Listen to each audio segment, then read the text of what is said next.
and we are a national political organization based here in Washington, D.C. that fights to preserve the traditional definition of marriage as the union of one man and one woman. We see same-sex marriage advocates trying to reduce marriage from something about the needs of children and make it more about the desires of adults. And so our messaging is very similar to the Le Mani pour tout movement in France, where they held the signs that said one mother and one father for every child.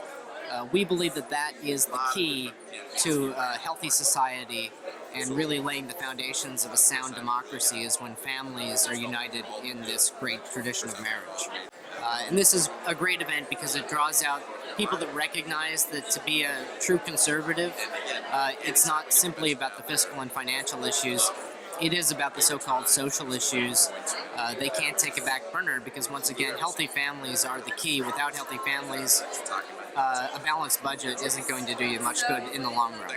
I think that every American should have the right to live their life the way that they choose, but no one has the right to redefine marriage for the rest of us.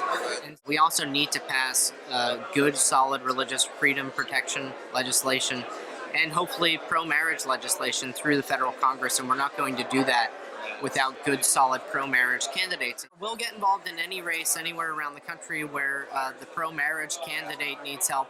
And in some cases, unfortunately, just recently we've had to announce that we're going to oppose the election campaigns of 3 Republican candidates, 2 for the House of Representatives, 1 for the Senate, because all 3 of them have sold out the party's platform positions on the issue of abortion and on the issue of same-sex marriage. For example, Carl DeMaio in California, who's running for the U.S. House of Representatives and is an openly gay man and openly promotes same-sex marriage legislation.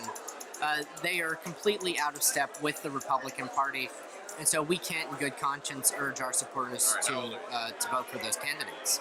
Candidates are out there that will stand up and be true marriage champions, and that's what we need everybody in the party to get behind, to recognize that we need to be consistent, because at the end of the day, the voting populace recognizes consistency, they recognize integrity, and they also recognize sellouts when they see them.